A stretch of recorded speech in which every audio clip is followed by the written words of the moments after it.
Hi! It's been quite a while since I made a video, and I figured why not? I'm procrastinating from a lot of other things right now, so returning to YouTube seems like the perfect thing to do right now, I think. Anyway, what's new?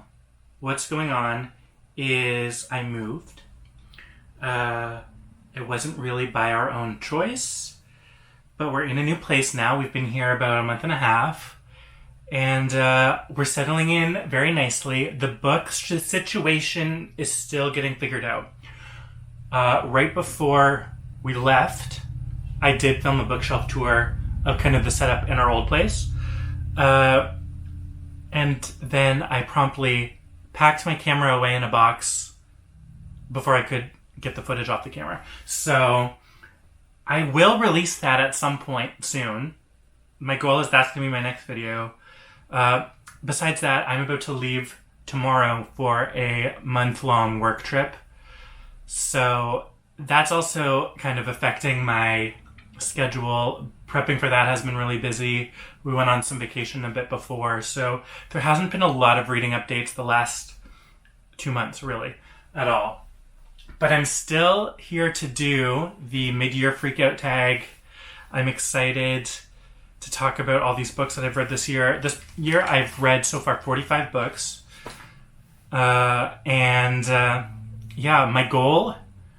At first my goal was 75 for the year, but then I stretched it to 100. But now thinking about kind of the trajectory of how this year is going to go and how busy I'm going to be the next little bit, I probably should have stuck with 75.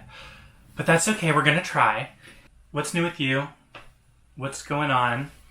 What was your favorite book you read this year so far? Anyway, I'm going to give you my answers. So, yeah, the first question is the best book you've read so far in 2023. And my answer is The Rachel Incident by Carolyn O'Donoghue.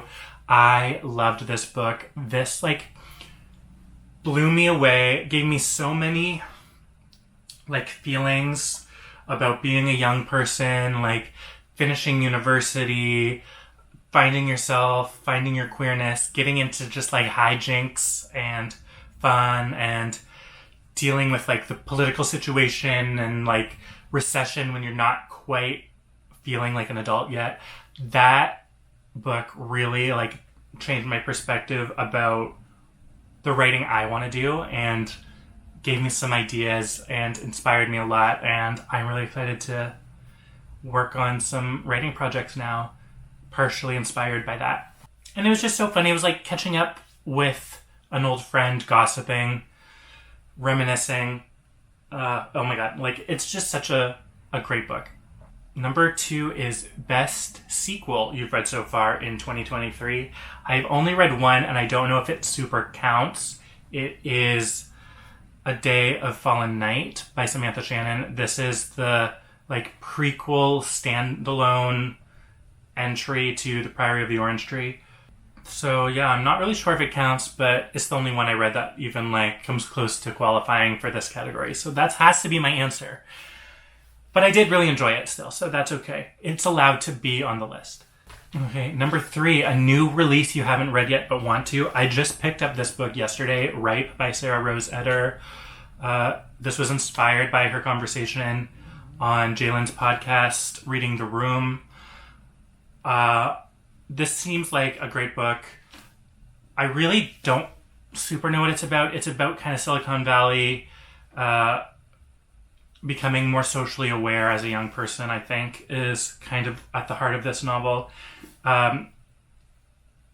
The person working at the bookstore when I bought this was asking me what it's about, and I couldn't tell her.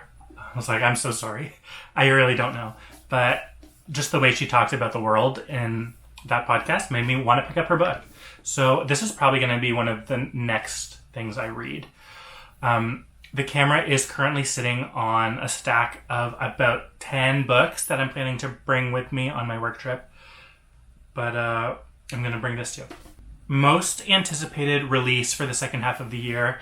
There's so many books that I'm excited about, but I think when I think deep in my heart, it is kind of, I don't know if this counts, but Samantha Shannon, again, is releasing a 10th anniversary edition of The Bone Season, her first book and first entry in that series.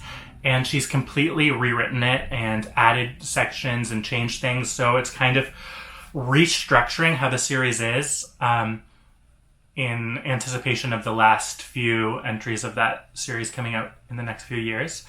And kind of lining up the original book to be more closely in line with what her plan is for the rest of the series. So I'm really excited to read this. She's grown so much as a writer in the 10 years since that book has come out, and I can't wait to see what she's done with it. And that's out, I think, at the end of August. So that'll be soon. Biggest disappointment. I didn't have really a ton of disappointments in my reading this year. There were a few books at the beginning of the year that were kind of not what I was expecting them to be, but I wasn't super disappointed. So I say this with a grain of salt, like this wasn't like a disaster book by any means, but the answer is The Double Life of Benson Yu by Kevin Chong. There was just a lot of like kind of metafiction, autobiography stuff weaved into this story, and timeline jumping in a way that really just didn't really make sense, didn't really work for me. I see what he was trying to do. I think it would have benefited from like some more precision, maybe a different editor's eyes. I don't know what goes on in the making of this book, but that's my answer. It was a great story overall. The execution and how everything was framed just didn't really vibe for me. Biggest surprise has to be Monstrilio by Gerardo Samano Cordova. This book blew me away. It says so much. I really thought, and the reason I put it as biggest surprise was because I really thought it was going to be a straightforward horror novel. And it's so much more than that. I wouldn't even call it a horror novel at all. It was just marketed that way for some reason. It's about found family and queerness and parent relationships, and oh my god, it blew me away. This is a book I'm telling everyone to read it. You have to read Monstrilio. Favorite new author, either a debut or new to you. I'm going with new to me because I finally read my very first Anne Carson, of course, autobiography in red, and that also blew me away. And for a lot of the same ways that Monstrilio impressed me, autobiography in red really impressed me too. It has some similar character beats, and the poetry of how it's written is so beautiful. I have the sequel. I'm ready to read it, called Red Dock. It's supposedly very different, but I'm still really excited. And to read more Anne Carson eventually.